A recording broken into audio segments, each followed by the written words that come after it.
امیر جناب لیاقت بلوچ صاحب کوٹا میں تشریف فرما ہیں۔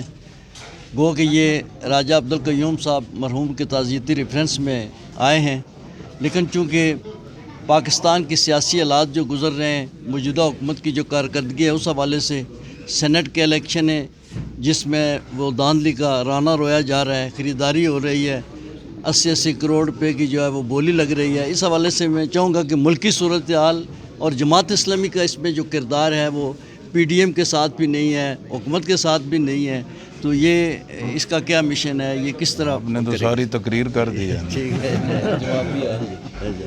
بسم اللہ الرحمن الرحیم۔ دیکھیں، کوہٹا میں یہاں کی ایک بڑی باوقار شخصیت راجہ عبدالقیوم مرحوم کے تعزیتی ریفرنس میں حاضر ہوا ہوں، اور یہاں سب لوگوں نے ان کی خدمات کو سراہا ہے، ان کے درجات کی بلندی کی دعا کی ہے، اور خاص طور پر کوہٹا اپنے ایٹمی پروجیکٹ کی وجہ سے بہت ہی پوری دنیا میں بھی اہمیت رکھتا ہے، اور پاکستان کے لیے بھی ایک بڑا باعث عزت ایک مقام ہے۔ لیکن سب لوگوں نے کہا ہے کہ بھی اتنا بڑا پروجیکٹ، اتنا اہم اور قومی پروجیکٹ جو پاکستان کے دفاع کے لیے، سد جاریت کے لیے بڑا اہم ہے، لیکن اس کی وہ زمینیں کہ جو اس پروجیکٹ کے لیے حاصل کی گئیں اور اس کے بدلے میں یہاں کی آبادیوں کو جو سہولت ملنی چاہیے، گاؤں کے لوگوں کو سہولت ملنی چاہیے، وہ اس کی طرف کوئی توجہ نہیں دی گئی۔ اور لوگ چاہتے ہیں کہ جب انہوں نے اپنی زمین، اپنی جائیدادیں، اپنے آباء و اجداد کی تمام چیزیں پاکستان کے لیے وابستہ کر دی ہیں، تو ایک محب وطن پاکستانی شہری کی حیثیت سے ان کا حق ہے کہ حکومت جو ہے کہ ان کے مسائل حل کرے۔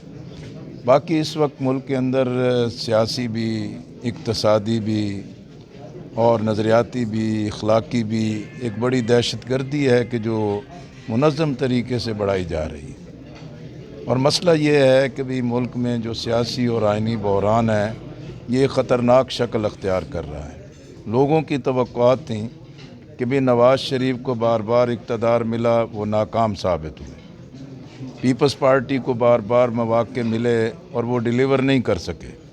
فوجی آمریتوں نے پاکستان کے عوام کے لیے بڑی مشکلات پیدا کی۔